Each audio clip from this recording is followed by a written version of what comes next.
Go. On behalf of the head of the department, the course coordinator for Physics 191 and 192, I welcome you to 100 level lab, where practical physics 101 and 102 will take place.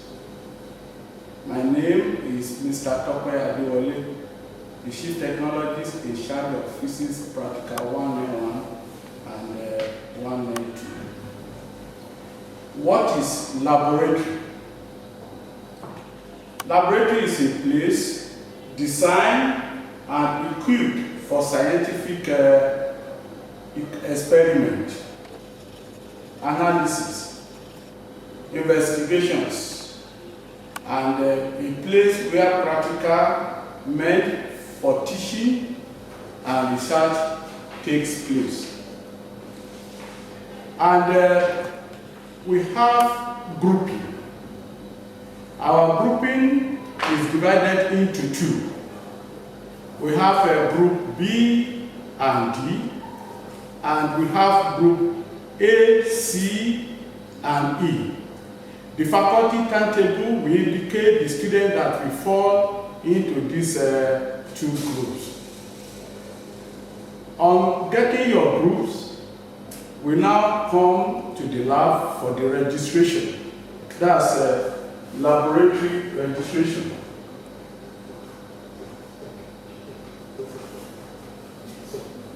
Laboratory registration.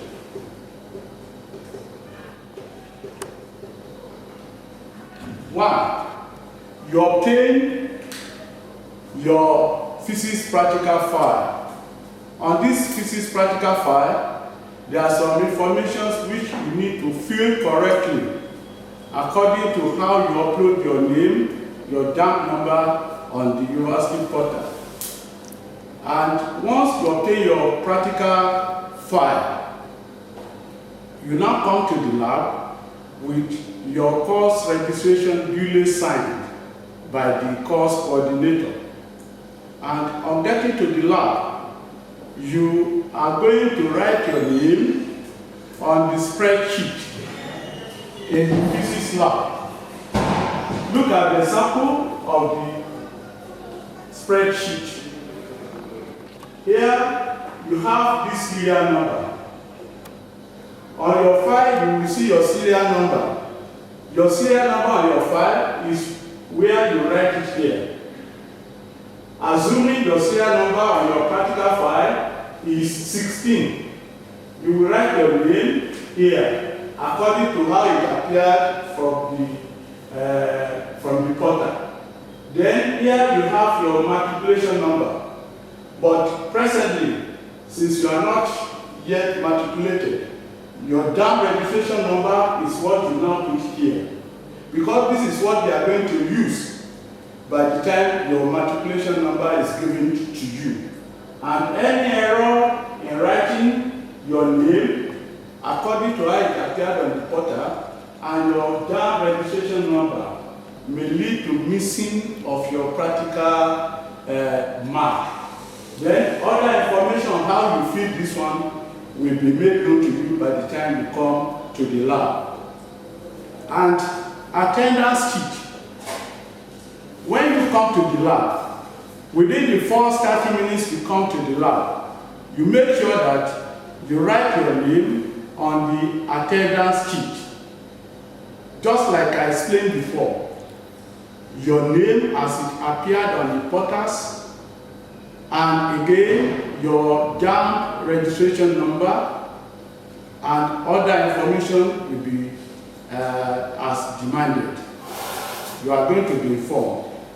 Because punctuality at the practical class is compulsory, as absentees will not be tolerated except on presentation of unilateral health data medical report.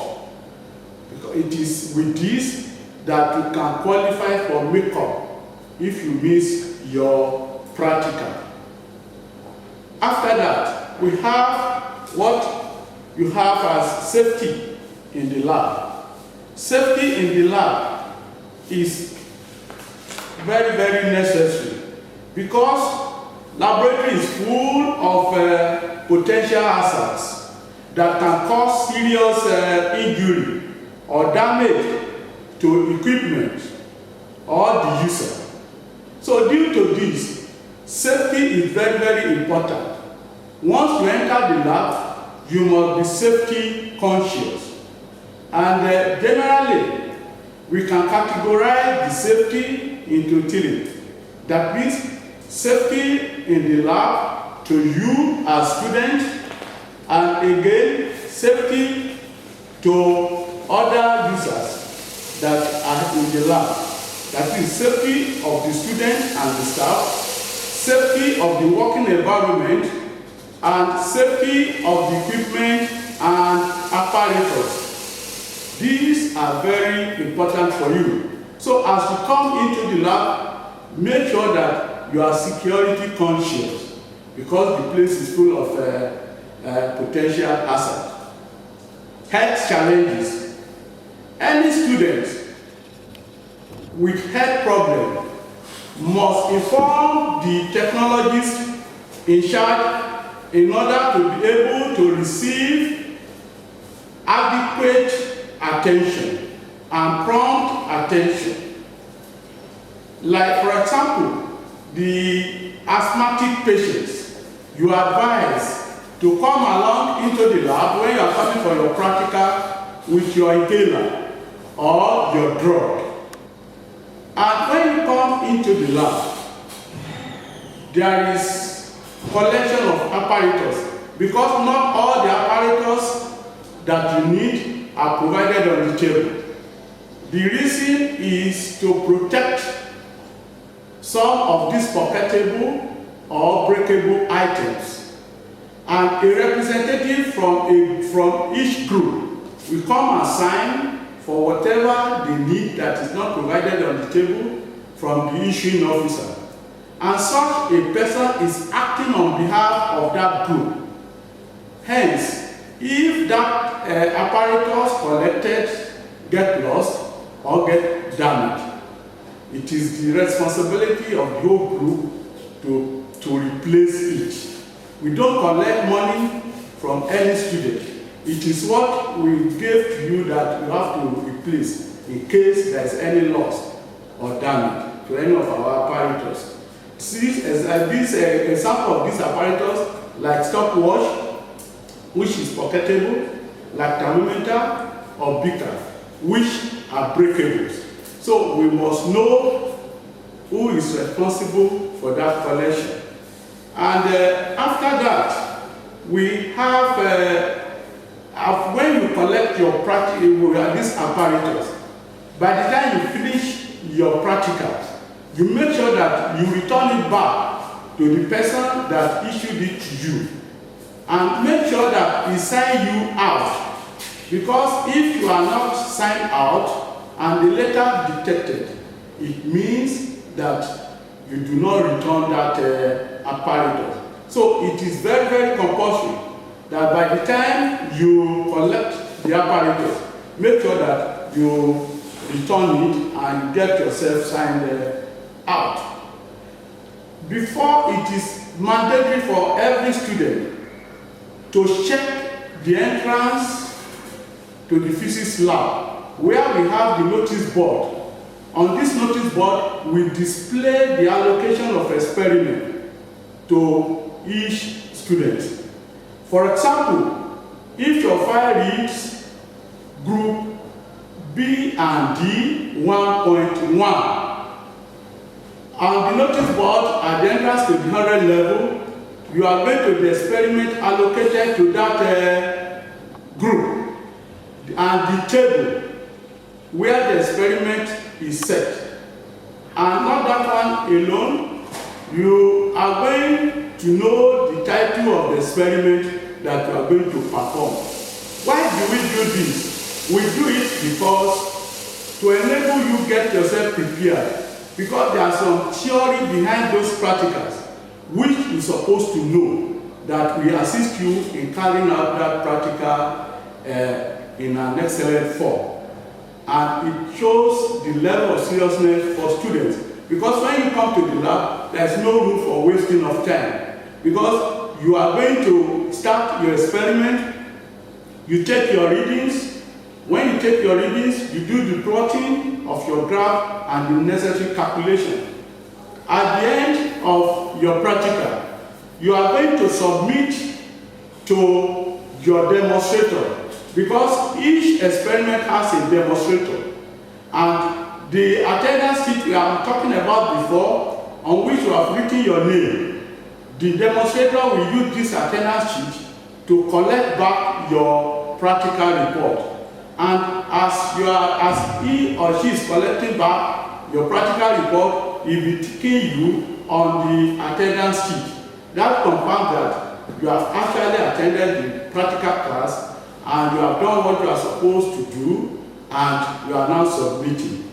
Now, do's and don'ts of laboratory. Like I told you earlier on, that the laboratory is a potential hazard place. Hence, you must come to the lab, that's to your practical class, with your physics practical file. Because if you do not have your physics practical file, that means you are not serious. We won't allow you to enter. So you must come with your physics practical file, because it is with this that you are going to use to do your experiment. And you must always wear your laboratory coat. You can see me as I'm standing before you now. You can see me fully dressed, professionally dressed as a technologist working in the lab. So also we expect students to wear their lab coat and to be well dressed when they are coming into the lab, to prevent their body and their clothes. Again, lateness to the practical class is not allowed in physics laboratory. So once you know the time you are supposed to come for your practical, we expect you to be here on time, because the practical class has duration, and there is no way we can extend the duration. And the work we are supposed to do within this duration is not a small work that can allow for lateness. So you are advised to be here on time. Again, as a student working in the lab, you must not put on a flowing garment in the laboratory, as these can cause hazard to you or to your other colleagues. Avoid eating in the lab. Eating in the lab is not allowed because of potential hazard that we have in the laboratory. Your health safety is our priority. So under no circumstances do you eat or drink in the laboratory. And when you are coming to the laboratories, you do not block the entrances or the pathways in the laboratory because of emergency exit. Avoid playing with the apparatus or equipment and any electrical outlet or acidic materials in the laboratory. Laboratory is not a playground. It's a place where you carry out practical.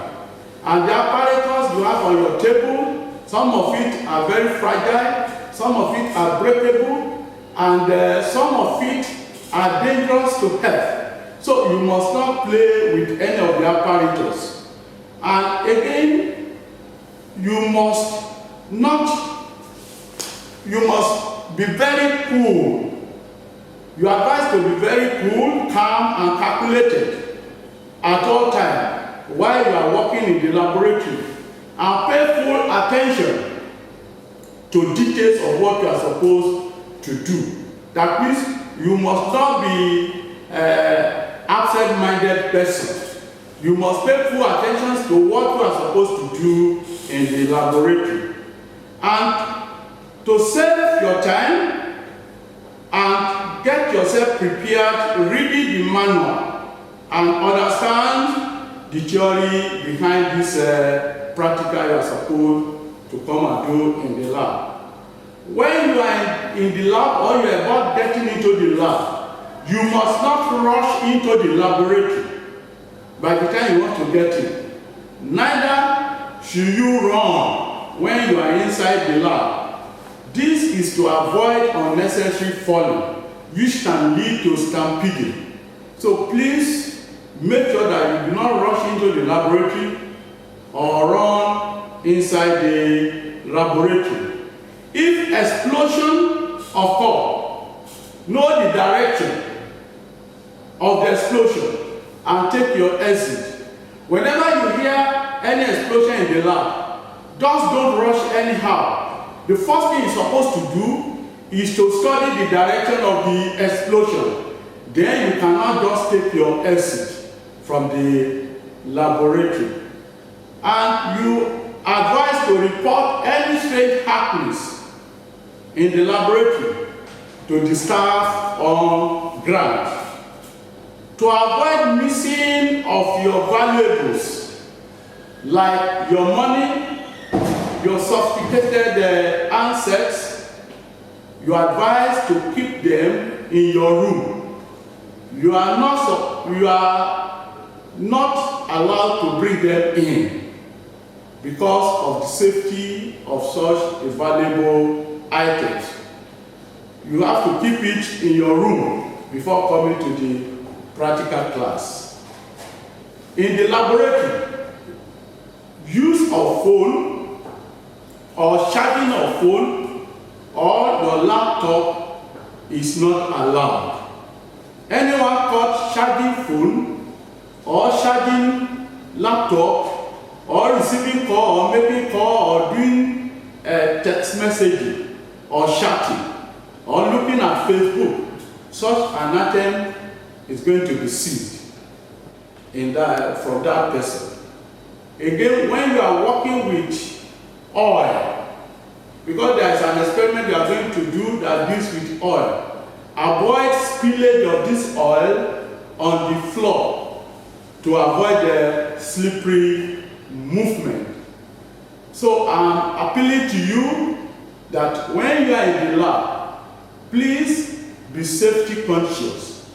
And at least, if your practical class is on Monday group, by Friday, the experiment that you are going to do, the allocation will be done. You just come to the notice board at the entrance to the 100 level lab to come and see the experiment you are going to do. And for Friday group, latest by Wednesday, the experiment they are going to do on Friday will be pasted on the notice board at the entrance of 100 level laboratory.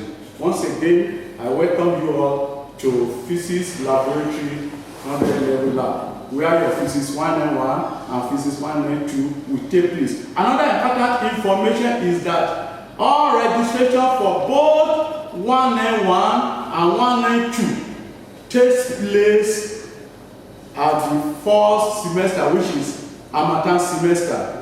If for those of you that you only have reference in your 192, which is for a semester, you are advised to do your registration now when others are doing that, because there will be no room for registration during the second semester. God bless you all.